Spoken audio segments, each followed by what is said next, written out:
જય શ્રી કૃષ્ણ મિત્રો। આજે આપણે બનાવવાના છે આખા ગલકાનું શાક। આપણે રોજ બનાવતા હોઈએ તો ભાવે નહીં ગલકાનું શાક, એટલે આપણે આજે અલગ રીતે બનાવશું। તો મેં જો ગલકા લીધા છે અને એને છોલી અને આવી રીતના કાપા પાડી દીધા। આમાં તમે મસાલો પણ ભરી શકો અને આમ પણ બનાવી શકો। તો આજે આપણે આવી રીતના શાક બનાવશું। તો આપણે જો ગલકા સુધારીને મૂકી દીધા છે। હવે આપણે એમાં જોઈતા પ્રમાણમાં તેલ નાખશું। 2 થી 3 પાવા જેટલું તેલ નાખશું। હવે આપણે એને ઘડી સચડવા દઈશું ધીમા તાપે।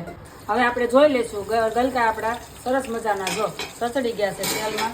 હવે આપણે એમાં મસાલો ઉમેરી દઈશું। તો સ્વાદ પ્રમાણે આપણે મીઠું ઉમેરીશું, અડધી ચમચી હળદર ઉમેરીશું, તીખું ખાવું હોય એ પ્રમાણે આપણે મરચું નાખશું, 5 ચમચી જેવી હિંગ ઉમેરીશું, મુઠ્ઠી જેટલા સિંગદાણા આપણે અધકચરા વાટી લીધા છે એને પણ આપણે એડ કરી દઈશું।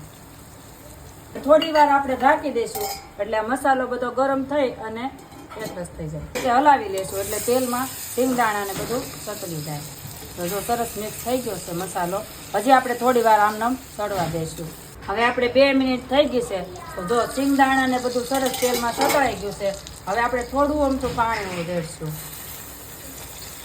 પાણી રેડી અને સરસ રીતે આપણે હલાવી લેશું એટલે આપણું શાક ફટાફટ ચડી જાય।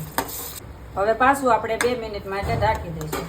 તો મિત્રો આપણા શાકને 15 મિનિટ જેવું થઈ ગયું છે। આપણું શાક સડીને મસ્ત મજાનું ચડી ગયું છે, તેલ ઉપર આવી ગયું છે। હવે આપણે ગેસ બંધ કરી દઈશું અને થોડું આપણે ધાણા જીરું ઉપરથી એડ કરીશું એટલે મસ્ત ટેસ્ટ આવે। તો આપણે ધાણા જીરું આપણે એડ કરીશું અને ઉપર લીલા ધાણા થોડાક નાખશું।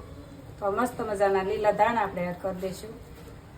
તો મિત્રો આપણું ગલકાનું શાક મસ્ત મજાનું આખા ગલકાનું શાક મસ્ત રેડી થઈ ગયું છે। સાથે બનાવ્યા છે બાજરીના રોટલા। તમને જો આમનું સાદું શાક ન ભાવતું હોય તો આખા રીંગણ જેવો ટેસ્ટ આવશે। એકવાર તો બનાવજો, ટ્રાય કરજો અને પછી મને કમેન્ટ કરજો। અને મારી રેસીપી તમને ગમી હોય તો લાઈક કરજો, શેર કરજો અને સબસ્ક્રાઈબ કરવાનું ભૂલતા નહીં। તો જો મસ્ત મજાની આપણી થાળી રેડી છે।